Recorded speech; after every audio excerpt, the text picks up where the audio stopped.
오늘의 학습 목표는 인공지능을 기반으로 하는 자율주행 자동차의 개념을 설명할 수 있다입니다. 오늘은 재미있는 주제의 학습을 진행해 보도록 하려고 합니다. 바로 자율주행 자동차입니다. 우리가 지금 여러 가지 수송 기술에 대해서 설명하고 또 공부하고 있었는데요. 최근 이슈인 자율주행 자동차에 대해서 이 기회에 알아보도록 해요. 그런데 자율주행 자동차를 이해하기 위해서는 단계적인 이해가 필요합니다. 첫 번째가 인공지능이라고 하는 것이고요. 그 다음은 사물 인터넷, 그리고 자율주행 자동차를 이야기할 수 있습니다. 물론 재미있는 주제이긴 하지만 다소 어려운 내용이 있습니다. 선생님이 오늘은 어려운 이야기는 가급적 빼고 재미있고 유용한 이야기들만 다뤄보도록 하겠습니다. 그러다 보니까 유튜브 영상을 많이 소개할 수밖에 없어요. 그래서 그것을 감안하고 수업을 들어주세요. 먼저 인공지능의 정의에 대해서 알아봐요. 인공지능이라는 것은 인간의 지능으로 할 수 있는 사고, 학습, 자기 개발 등을 컴퓨터가 할 수 있도록 하는 방법을 연구하는 컴퓨터 공학 및 정보 기술의 한 분야입니다. 컴퓨터가 인간의 지능적인 행동을 모방할 수 있도록 하는 것을 인공지능이라고 합니다. 인공지능에는 몇 가지 기술이 있습니다. 첫 번째는 기계학습이라고 하는 것이에요. 기본적인 규칙만 주어진 상태에서 입력받은 정보를 활용해 스스로 학습하는 것을 의미해요. 두 번째는 인공신경망이라고 하는 개념이 있어요. 인간의 뉴런 구조를 본떠서 만든 기계학습 모델이에요. 즉 인간의 신경망을 모방한 것이지요. 또 딥러닝이라고 하는 것도 있어요. 입력과 출력 사이에 있는 인공 뉴런들을 여러 개 층층이 쌓고 연결한 인공신경망 기법을 주로 다루는 연구예요. 즉 앞서 우리가 알아본 인공신경망과 달리 단일층이 아닌 실제 뇌처럼 여러 계층으로 이루어져 있는 것을 딥러닝이라고 해요. 다음은 인지 컴퓨팅 기술이라는 것도 있어요. 이것은 기계학습을 이용하여 특정한 인지적 과제를 해결할 수 있는 프로그램 또는 솔루션을 말해요. 이러한 것들이 인공지능을 이루는 요소들이에요. 조금 어려웠는데요. 동영상을 보시면 이해가 훨씬 쉬워요. 그래서 첫 번째 볼 동영상은 클릭 소프트웨어 일부라고 하는 것으로 인공지능을 대해서 알아볼 거예요.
어때요, 여러분? 인공지능에 대한 기본 개념을 이해하셨나요? 인공지능 하면 떠오르는 것, 조금 전에 영상에도 있었지만 알파고라고 하는 것이에요. 알파고는 원래 구글의 딥마인드가 개발한 인공지능 바둑 프로그램을 말해요. 구글에서 인공지능을 실제 적용한 여러 가지 사례를 연구하고 또 도전하는 과정 속에서 바둑을 한번 도전해 보자라고 한 것이지요. 2016년 3월에는 여러 국제 기전에서, 즉 바둑 대회에서 18차례 우승했던 세계 최상위급 프로기사인 이세돌 구단과의 5번 공개 대국에서 대부분의 예상을 깨고 4승 1패로 승리해 현존 최고 인공지능으로 등극하면서 세계를 놀라게 했어요. 물론 반대로 이렇게 어려운 상대와 싸워서 인간이 한 번이라도 승리했다라고 이야기하면서 우리 이세돌 구단을 칭찬하고 또 응원하기도 했었던 것 혹시 여러분 기억하시나요? 그런데 2017년 5월에는 당시 바둑 세계 랭킹 1위였던 중국의 커제 구단과도 또한 공개 대국에서 시합을 해봤어요. 또 중국 대표 오인과도 시합을 했었죠. 이때 모두 승리하며 세계에서 가장 강력한 인공지능임을 다시 한번 각인시켰어요. 커제가 우리 이세돌 구단이 하는 시합을 보고 나는 더 잘할 수 있을 건데 라고 했었는데 막상 한 번도 못 이겼었던 것 혹시 기억하세요? 그러면 알파고 신의 한 수, 119수로 인간을 절망시키다 라고 하는 제목으로 커제 구단과의 시합 장면을 YTN 사이언스에서 다룬 영상을 시청해 보도록 하겠습니다. 인공지능 알파고와 커제 구단의 바둑 대결 계속 이어지고 있는데요. 알파고는 신의 한 수를 선보이면서 파죽의 2연승을 이어갔습니다. 김동민 기자입니다. 인공지능 알파고는 두 번째 대국에서는 압도적으로 판을 끌어갔습니다. 초반 우상귀 접전에서 커제가 둔 20번째 수가 첫 실수가 됐습니다. 한 칸 뛰며 응수한 알파고의 25번째 수로 커제는 초반부터 흐름이 좋지 않게 됐습니다. 25번째 수 한 칸 뛰는 수가 아주 대단했어요. 그 수는 예측하기가 참 어려웠고 두 순간에 커제가 흔들렸어요. 형세가 불리해진 커제는 특유의 흔들기를 통해 난전을 유도했습니다. 알파고가 좌 쪽에서 패싸움까지 받아주며 형세는 얽히고 설켰습니다. 그러나 알파고의 119번째 수가 두어지자 커제는 탄식했습니다. 그 수를 두자 주변에 있는 알파고의 흑돌들이 빛을 내기 시작합니다. 한 수로 동서남북에 걸쳐 있는 자신의 돌들을 돕는 신의 한 수. 형태도 아름답지도 예쁘지도 않은 그냥 돌 하나 옆에 두는 우직한 모양입니다. 바둑 실력이 좋을수록 쉽게 떠올리기 힘든 자유로운 착상입니다. 이 한 수로 인해서 네 가지를 다 유리하게 만드는 그런 수였어요. 여기 한 수로 끝났어요, 바둑이. 저는 이 한 수를 커제가 못 봤다고 봐야죠. 패싸움도 끝나고 형태가 윤곽을 드러내자 반면으로 20집 이상 차이가 납니다. 커제는 괴로운 듯 몇 수를 더 두어봤지만 곧 항복을 선언합니다. 이제 남은 1대1 대국은 한 번. 지난해 이세돌 구단이 이긴 그 한 판이 인간이 인공지능 알파고를 상대로 거둔 처음이자 마지막 승리로 남을 가능성만 높아졌습니다. YTN 김동민입니다. 어때요? 재미있지요? 인공지능이 컴퓨터가 이렇게까지 성장할 수 있었나 싶습니다. 그리고 알파고는 여기에서 성장을 멈추지 않고 계속 발전해서 2017년 인터넷 바둑 사이트에서 50연승을 했어요. 물론 그때는 알파고라고 밝히지 않고 가명을 써서 인터넷 바둑 사이트에서 시합을 한 거예요. 그런데 세계의 1, 2를 다투는 많은 선수들과 겨뤘는데 한 번도 한 명도 인간이 이기질 못했어요. 그만큼 짧은 시간 내에 많은 발전과 변화가 있었다는 것이에요. 물론 나중에 구글에서 이 익명의 사람은 사람이 아니고 알파고였습니다라고 밝혔어요. 인터넷 바둑 평정한 20괴물은 알파고라고 하는 당시 YTN 뉴스를 시청해봐요. 최근 인터넷 바둑 사이트에서는 세계 최정상 프로 기사들을 가볍게 꺾은 바둑 괴물이 등장해 화제가 됐습니다. 정체를 놓고 의견이 분분했는데 바로 이세돌 구단을 꺾은 구글의 인공지능 알파고가 더 강력해진 모습으로 돌아왔습니다. 신윤정 기자입니다. 지난해 말 한국 인터넷 바둑 사이트 타이젬에 홀연히 등장한 아이디 마기스테르. 밤낮 없이 싸우며 중국의 커제 구단과 한국의 박정환 구단 등 한중일 1인자를 모두 격파했습니다. 연초 또 다른 바둑 사이트 한큐 바둑에 마스터란 이름으로 다시 나타나서도 전승을 이어갔습니다. 압도적 실력과 빠른 판단력으로 대부분의 대국에서 유유히 불계승을 거뒀고 세계 최정상들은 힘 한 번 제대로 못 써봤습니다. 이 슈퍼 바둑 괴물의 정체를 두고 바둑계에서 갑론을박이 벌어졌는데 바로 지난해 이세돌 구단을 4대1로 꺾은 인공지능 알파고였습니다. 알파고를 만든 구글자 회사 딥마인드의 데미스 허사비스 최고 경영자는 자신의 트위터에서 알파고의 새 시제품을 시험하기 위해 최근 온라인 바둑 경기를 했다며 마스터 및 마기스테르와 비공식 대국을 했던 이들에게 감사한다고 밝혔습니다. 또 올해 안에 알파고와 인간 사이에 공식 대국을 할 수 있을 것으로 기대한다고 전했습니다. 내부적으로는 알파고로 알고 있고요. 전에 이제 이세돌 구단과 뒀을 때에 비해서 상당히 지금 많이 발전돼 있는. 딥마인드는 알파고 제작 과정에서 쌓은 기술력을 토대로 어떤 지적 작업이든 스스로 학습해 인간처럼 해내는 범용 AI를 개발하고 있습니다. 알파고가 몇 달 만에 훨씬 강력한 모습으로 돌아온 것처럼 예상보다 빠른 시일 안에 대부분의 일자리를 두고 인간과 AI의 치열한 경쟁이 벌어질지 주목됩니다. YTN 신윤정입니다. 어때요? 이 인공지능 기술이 끊임없이 발전하고 있다는 것을 알 수 있었죠? 그런데 더 재미있는 영상이 있어요. 구글이 개발한 인공지능의 하나로 알파 제로라는 것이 있었는데요. 이 시스템의 특징은 사람이 직접 가르치거나 또는 많은 정보를 찾아서 자기의 능력으로 발전시키는 것이 아니라 독학으로 바둑과 체스 같은 보드게임을 스스로 배운다는 거예요. 즉 빅데이터, 많은 시합을 참고로 해서 자기가 공부해 나가는 것이 아니라 자기 스스로 게임을 반복하면서 스스로 학습해 나가는 것이죠. 그것이 바로 알파 제로라고 하는 것인데요.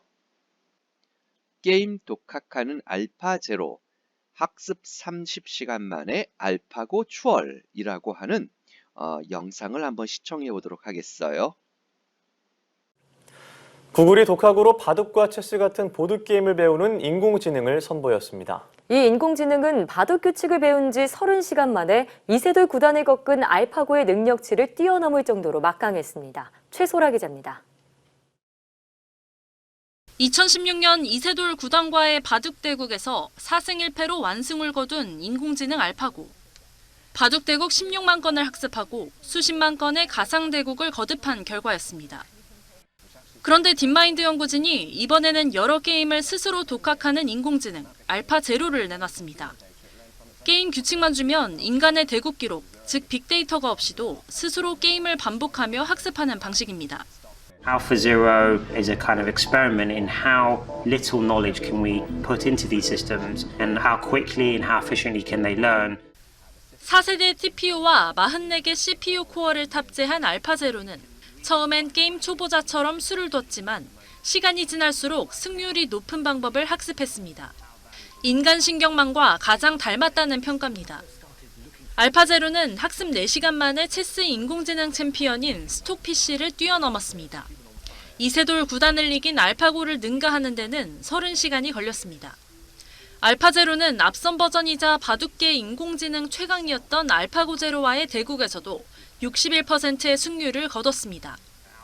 연구팀은 보드게임 외에도 생활에 밀접한 분야에 도움을 주는 인공지능을 개발할 계획입니다. We can work with energy systems in the real world, with healthcare systems in the real world. Where we'd like to go with this is to push on to new domains that no one's cracked. 이번 연구 결과는 사이언스지 최신호의 머리 기사로 수록됐습니다. YTN 사이언스 최소라입니다. 어떻습니까? 알파고와 다른 점을 혹시 이해할 수 있었나요? 네, 이대로라고 하면 굳이 컴퓨터가 또는 인공지능 시스템이 사람의 도움 없이도 사람보다 뛰어난 능력을 발휘할 날이 멀지 않았다는 것을 깨달았어요. 또 이런 뉴스가 있었어요. 올 초에 인공지능과 관련된 많은 뉴스가 있었습니다.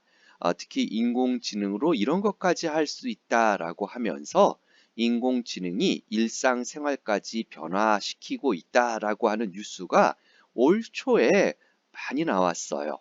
그 중에 뉴스 하나를 소개하도록 하겠습니다.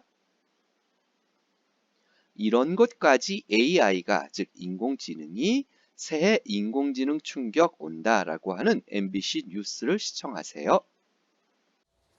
네, 2020년은 대표적인 미래기술 인공지능 AI가 우리 일상에 본격적으로 자리를 잡는 원년이 될 것으로 보입니다. AI의 도움으로 국제사회는 언어의 장벽을 뛰어넘고 또 쇼핑과 교육 현장의 풍경도 크게 달라지게 됐습니다. 먼저 이필희 기자입니다. 인천국제공항으로 가는 공항철도역의 짐 보관소. 다양한 언어를 사용하는 외국인 관광객들이 짐을 맡기러 옵니다. 대부분 영어로 말하지만 영어를 잘 몰라도 됩니다. 인공지능 통역사가 능숙하게 도와주기 때문입니다. 荷物を2つお願いします。 짐을 2개 부탁합니다. 여권 보여주시겠습니까? 파스포르트 見せていただけますか? AI 통역사는 많게는 60여 가지 언어를 구사할 수 있는데 인간 통역사들은 꿈도 꾸기 힘든 능력입니다. 번역 정확도와 속도도 빠르게 향상되고 있습니다. 뭐 길을 묻는달지 아니면 뭐 자기 여권을 잃어버렸는데 어떻게 해결해야 되냐 하는 그런 질문들은 저희가 이제 도움을 드리기 위해서는 번역기를 활용해서 그렇게 알려드리고 있습니다.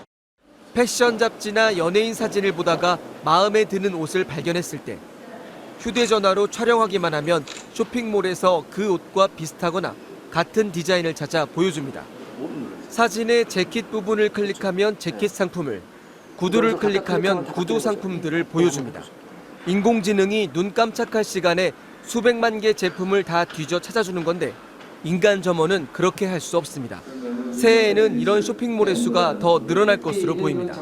이미지를 사용하면 뭔가 랭귀지에 대한 장벽이 없으니까 글로벌리도 나갈 수 있는 것도 가능하고 그래서 인공지능은 학습지 시장에서도 실력을 보여주기 시작했습니다. 한 학생이 수학 문제에서 괄호가 든 계산식을 풀었는데 풀이 과정은 그럴듯했지만 결국 틀렸습니다.